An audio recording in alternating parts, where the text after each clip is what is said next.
Personne ne vous le dit vraiment, mais dans la majorité des couples, c'est là que l'argent se perd. Pas sur la bourse, pas sur le bitcoin, pas sur l'achat d'une résidence secondaire, sur quelque chose de beaucoup plus simple, beaucoup plus discret et beaucoup plus toxique, sur l'absence de dialogue. Parce qu'en réalité, la plupart des couples n'ont aucun vrai système pour parler d'argent ensemble. Ils attendent que ça devienne un problème, une facture qui explose, un achat surprise, un découvert qui tombe au pire moment. Et à ce moment-là, la conversation financière ne sert plus à anticiper, elle sert à régler un conflit. Dans ces moments-là, personne n'est lucide, tout devient personnel. Tout devient émotionnel. Et c'est là que des milliers d'euros disparaissent, chaque année, sans même s'en rendre compte. Alors non, cette vidéo n'est pas un conseil en investissement. Mais c'est peut-être le déclic dont tu avais besoin. Aujourd'hui, on va voir comment sortir de ce piège, comment mettre en place, dès ce mois-ci, un système simple et concret pour reprendre le contrôle de vos finances de couple. Et surtout, comment faire de ces discussions un moment de complicité, au lieu d'une source de stress.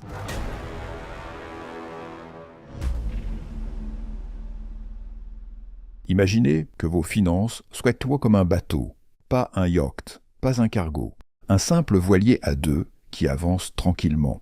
Si personne ne vérifie la direction régulièrement, vous finissez par dériver sans même vous en rendre compte. C'est exactement ce qui se passe dans la majorité des couples. On ne parle pas d'argent tant que tout semble aller à peu près bien. Mais pendant ce temps, les dépenses s'accumulent.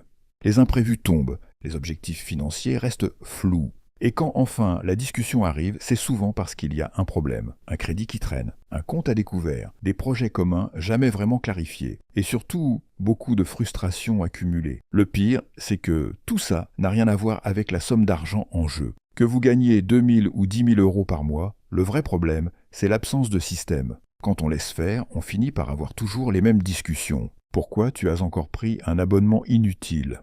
On dépense trop en sortie. On n'arrive jamais à mettre de côté. Ces disputes finissent par user le couple. Alors qu'en réalité, la vraie solution est beaucoup plus simple.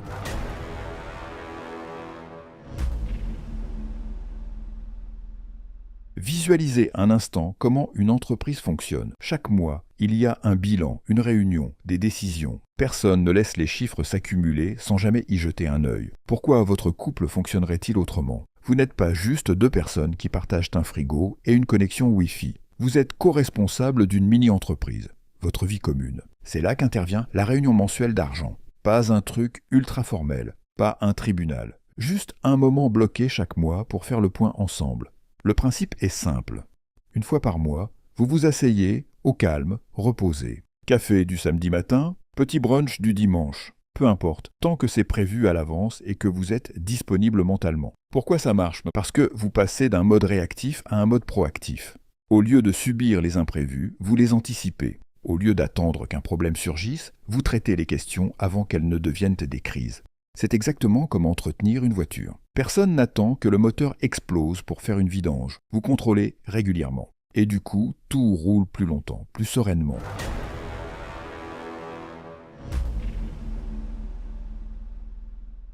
C'est souvent le moment le plus délicat. Comment amener le sujet sans braquer l'autre, sans donner l'impression qu'il y a un problème caché derrière? Voici une approche simple, testée et efficace. Plutôt que de balancer un brutal, on doit parler d'argent. Essayez plutôt quelque chose comme « J'ai vu une vidéo qui donne une méthode simple pour qu'on soit plus aligné sur notre argent. Pas de gros trucs compliqués, juste un petit point chaque mois pour qu'on puisse avancer ensemble. Tu serais partant pour essayer ?»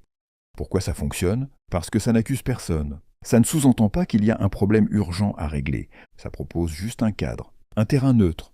Et surtout, ça montre que vous voulez avancer ensemble, pas seul dans votre coin. C'est là que le déclic commence souvent à se faire. L'autre comprend qu'il ne s'agit pas de couper dans les dépenses ni de scruter chaque centime, mais plutôt de créer de la clarté. Et si jamais votre partenaire est un peu hésitant, pas de panique.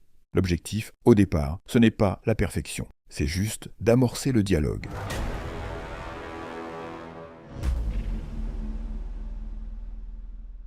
Maintenant que la discussion est lancée, place à la méthode. Parce que ce qui fait échouer la plupart des discussions d'argent, c'est justement l'absence de structure. On commence à parler d'un truc, ça dérive, ça part en reproche, et au final, on n'avance sur rien. Là, vous allez avoir un plan simple, clair en 6 étapes. Première étape, commencez toujours par un compliment. Ça paraît bête. Mais démarrer sur une note positive change totalement l'ambiance. Par exemple, merci d'avoir géré les courses cette semaine. Ou c'était une super idée de regarder ensemble nos assurances le mois dernier. 5 minutes suffisent. Juste assez pour casser la tension et rappeler que vous êtes dans la même équipe. Deuxième étape. Faites le point sur les actions du mois précédent. Avez-vous bien transféré les 100 € vers l'épargne? Avez-vous résilié l'abonnement inutile qu'on avait repéré? Pas de reproche si ce n'est pas fait. On constate, on décide si on reporte et on passe à la suite. Troisième étape, vérifiez votre plan de dépenses. C'est là qu'on regarde concrètement comment l'argent a été utilisé, sans se perdre dans les détails inutiles. En général, il suffit de suivre 2 ou 3 postes clés. Les sorties au restaurant, les dépenses pour les enfants et éventuellement les voyages. Par exemple, on a dépensé 100 € de plus que prévu au resto. Est-ce qu'on ajuste le budget pour le mois prochain ou est-ce qu'on essaie de faire attention? L'idée, c'est d'ouvrir la discussion, pas de transformer ça en tribunal. Quatrième étape, parler de vos projets de vie. Là, on zoome sur le long terme. Le vrai sens de l'argent. Vous pouvez vous poser des questions comme « Où en est le budget pour les vacances de fin d'année? A-t-on assez avancé sur l'épargne pour la maison? Est-ce qu'on alimente bien la retraite ?» C'est à ce moment-là que le projet commun prend forme. C'est motivant, c'est concret. On n'est plus dans les chiffres froids, mais dans la construction de votre Rich Life à deux. Cinquième étape, fixez des actions précises pour le mois suivant. Exemple de bonnes actions. Je vais regarder les offres de refinancement d'ici la prochaine réunion. Ou on augmente l'épargne automatique de 50 € dès ce mois-ci. L'important, c'est que chaque action soit claire et mesurable. Sixième étape, terminez sur une note positive. Comme au début, finissez la réunion en vous félicitant mutuellement. Merci d'avoir pris ce temps avec moi. Je suis content qu'on avance ensemble. Et si possible, un câlin, un baiser ou un resto pour clôturer. Parce que oui, parler d'argent, ça peut devenir un vrai moment de complicité.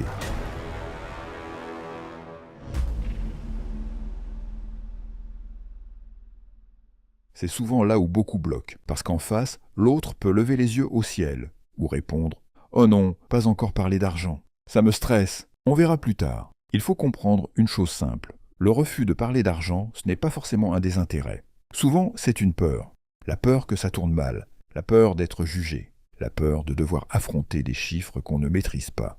Du coup, il faut y aller progressivement. D'abord, commencer par parler de ce qui fait plaisir. Poser des questions positives. C'est quoi la dernière chose sur laquelle tu as dépensé de l'argent et qui t'a fait plaisir? L'objectif est de déplacer la conversation de la peur vers le plaisir. On ne parle pas encore de budget ou d'épargne, on parle de ce que l'argent permet de faire. Ensuite, parler du futur, pas du présent. Par exemple, si on pouvait prévoir quelque chose ensemble pour les 5 prochaines années, ce serait quoi ton rêve? Un voyage au Japon? Une maison à la campagne? Un tour du monde? Peu importe. Là encore, on sort du terrain anxiogène des comptes bancaires actuels pour rentrer dans un projet positif et commun.